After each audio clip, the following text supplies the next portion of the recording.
Ang Ginoo manaa kaninyo. Manausap kanimo. Pagbasa gikan sa Santos nga Ebanghelyo sumala ni Lucas. Himayaon ikaw o Ginoo. Sa Jesus miingon, pagkaalaot ninyo, nagbuhat kamo og nindot nga mga lubnganan alang sa mga propeta. Ang mga propeta nga gipatay sa inyong mga katigulangan. Sa ingon ini kamo mismo miangkon nga kamo miuyon sa gibuhat sa inyong mga katigulangan, kay sila maoy nagpatay sa mga propeta o kamo ang nagbuhat sa ilang mga lubnganan. Tungod niini ang kaalam sa Dios nag-ingon, padad-an ko silag mga propeta o mga sinugo o ilang patyon ang uban o ang uban ilang lutuson. Busa silutan ang mga tao niining panahona tungod sa ilang pagpatay sa tanang mga propeta, sukad pa sa pagbuhat sa kalibutan gikan sa pagbuno kang Abel ngadto sa pagbuno kang Zacarias nga gipatay tunga-tunga sa halaran ug sa balaan nga dapit. Oo, sultihan ko kamo, silutan ang mga tao niining panahona tungod kanilang tanan.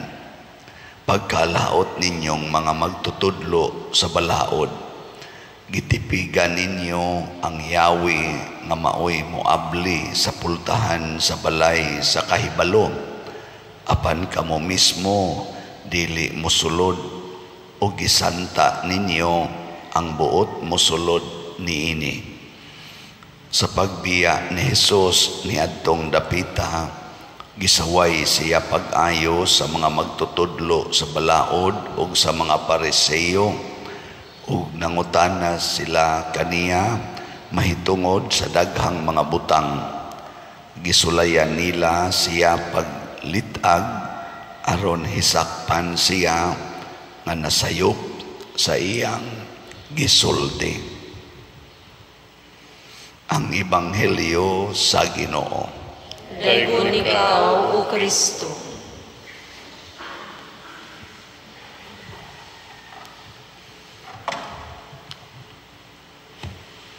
Sa unang pagbasa, giklaro ni San Pablo nga dili ta maluwas pinaagi ra gyud sa pagtuman sa balaod, kung dili pinaagi gyud pagtuo. Lingiyay mong tupad na nituo bagyod ka nga maluwas na ka. Ana kay usahay moingon dayon kanang naay mamatay nako unsa may inyong hunahuna kining patay tuwa na ka ni sa langit o tuas impierno. Wa pa jud ko kasuway ganito bag tuas impierno. Ang tubag yun tuas langit pader. Ana alabi na ana diya sa minteryo kanang death anniversary ya magmisa ya ko kani kang atong gimisahan ron inyong paminaw asa nakahaniron tuas langit o sa impierno langit pader.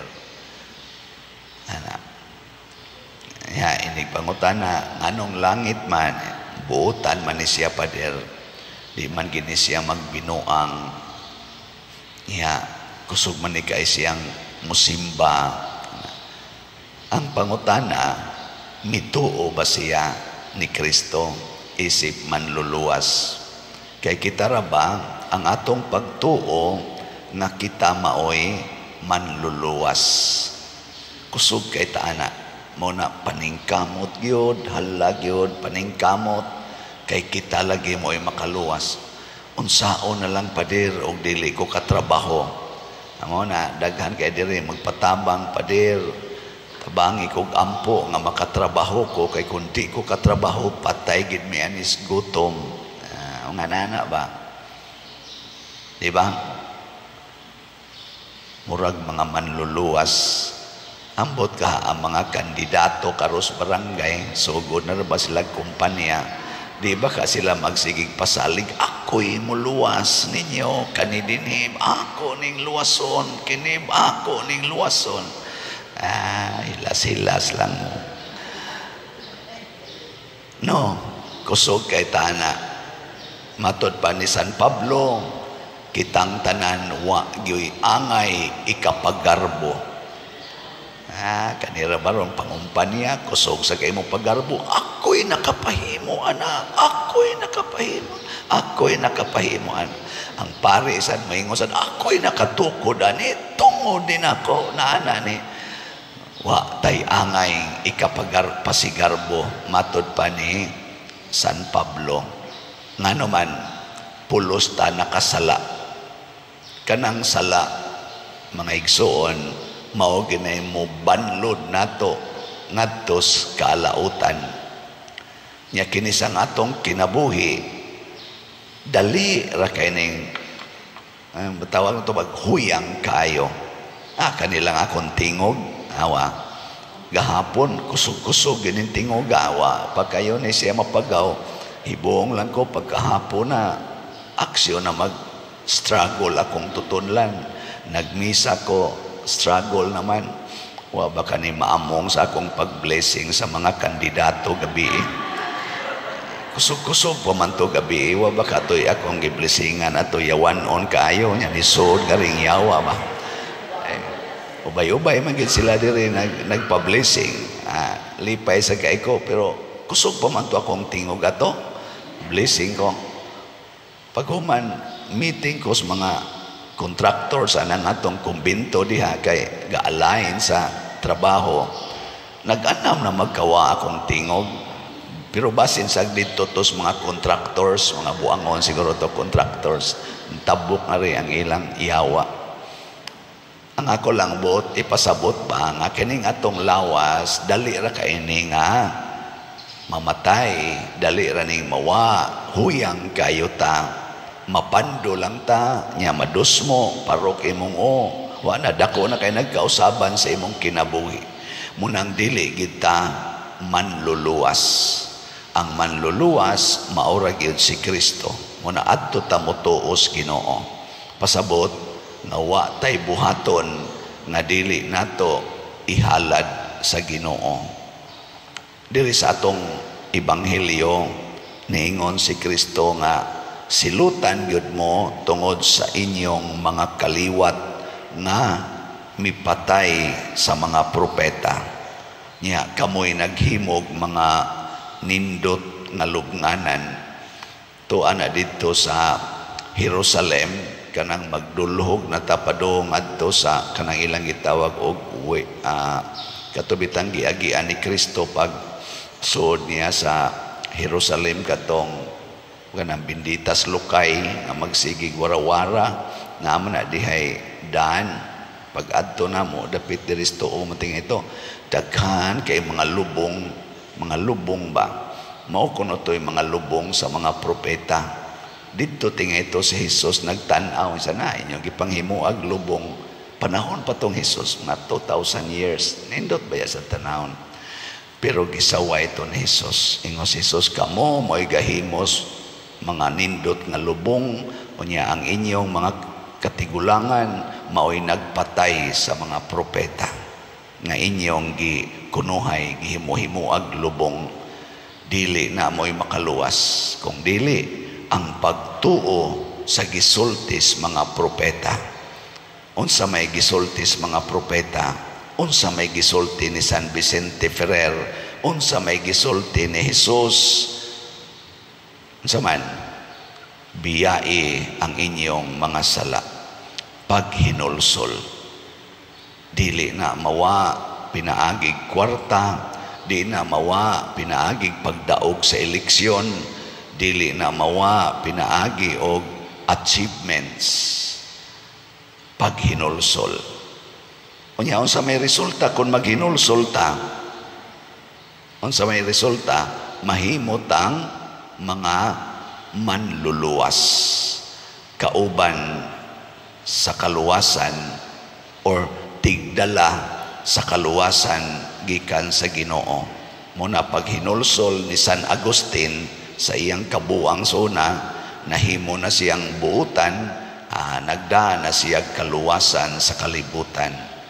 Pag hinulsol ni San Ignatius of Loyola, gikan sa iyang pagkaambisyoso nga pagkasundalo, nahimo na siyang tigdala sa kaluwasan sa kalibutan.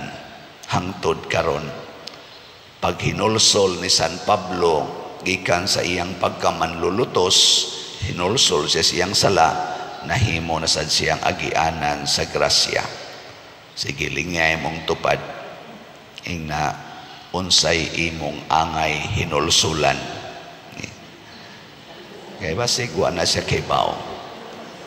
Unsa may angay nimong hinulsulan. Isiglan tagbantay ani kay naa man kitay mga sala. Matod pa ni San Pablo, kitang tanan nakasala, maghinulsol na ta aron muhag agi dayon ang kaluwasan. So sama pananglitan aning ato mga projects dinhi, nagsigitag baligyag mga slots. Siguro yun ko nga ang namalit aning ato mga slots, nakahinulsol na ni silang sala. Kay guwapa ni sila kahinulsol, di gini mamalit. Na may daghang naminaw na to, malingaw ra, lingaw kay kuha ng pader. Kutob ra sila diha, pero di yun mo palit og slot, nga naman, gibabagan sa sala. Labigin ng sala sa pagka-materialistic, kanang sala sa pagka-warrior, kanang pagka-mabalakon, sala sa pagka-ambisyoso. Mubabag man na sa atong generosity. Pero salamat sa Dios kay naagi padayon nga pag-increase sa atong halin, sa atong holy pads para sa atong national retreat of priests karong November 7 to 9. As of yesterday, ang atong halin sa holy pads niabot nag 66,269 kaslats. Pakpak. Nag-anam nagkajutay, no? 33,731 na lang ang kuwang. O niya, sa ato sang 30 slot challenge, kaning tag 3,000 per challenge, nakadawat na putag as of yesterday 740 ka 30 slot challenge. Pakpak na saan. Sa ato sang investment slots kaning DSAP, as of yesterday na natay 84 slots nga halin. Pakpak. O niya, sa 84 slots na natay 61 na actual cash investment. Ano malipay? So, basin og mapuhon, ato na ning marimit ang atong partial payment. Basig makahatag tanig mga 30M siguro. Partial payment. O di gamay na lang tagkuwang. Di ba? Mura mamugwa, malipay nga. Mao lagi na, basta di mo palit. Basta di lagi mo palit, digin mo malipay. Pero congratulations sa tanang namalit niya. Naapa may 56 ka DSAP nga available. Kinahanglan na lang tag 56 ka tao nga mo invest og tag 500,000 pesos. First come, first serve na lang ni siya. Ako lang ning gisgutan kay dagko kay ning ato mga proyekto. Dagko ba?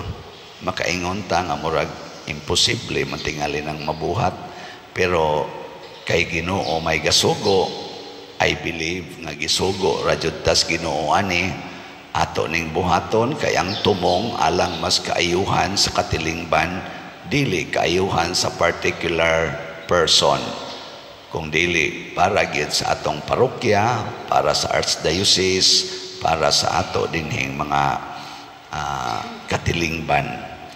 Mao ni siya ang kaluwasan, dili kita mauhinungdan, dili ang atong kabuutan, kung dili ang atong pagtuo ug ang atong pagkamapaubsanon nga magpagamit ta sa Ginoo. Kay mogamit man gini siyag mga tao. Ang atong giingon sa atong salmo, naingon ta diha sa Ginoo anaa ang kaluoy ug ang kapuno sa kaluwasan. Angay gitang kaluy-an tungod sa atong pagkamakasasala, pero iya sa tanggi himo nga agianan sa iyang kaluwasan. Atong iampo ang atong mga kandidato, mga politicians, labi na sa mga barangay level karon nga eleksyon, nga muilaon ta sila nga agianan sila sa kaluwasan, dili sila mga manluluwas, o hinaot unta nga sinabtanay sila, maghiusa, magtinabangay, kay pulos man sila agianan lamang sa kaluwasan. Waon tay magpagarbo nila nga magsigig pagarbo nga siya ra gyud mao'y labaw sa tanan, kay kitang tanan way kapuslanan kun wa si Kristo. Muna anha kita motuos Ginoo, dili sa mga politiko. Ay mugtuan ang mga politiko ug magsulti-sulti na sila nga maay sila, ay tuo ni Kristo nga mugamit gid siya usahay og mga politiko. Mo na itong iampo. Sige, lingay mong tupad na dinata mo tuos mga politisyan na.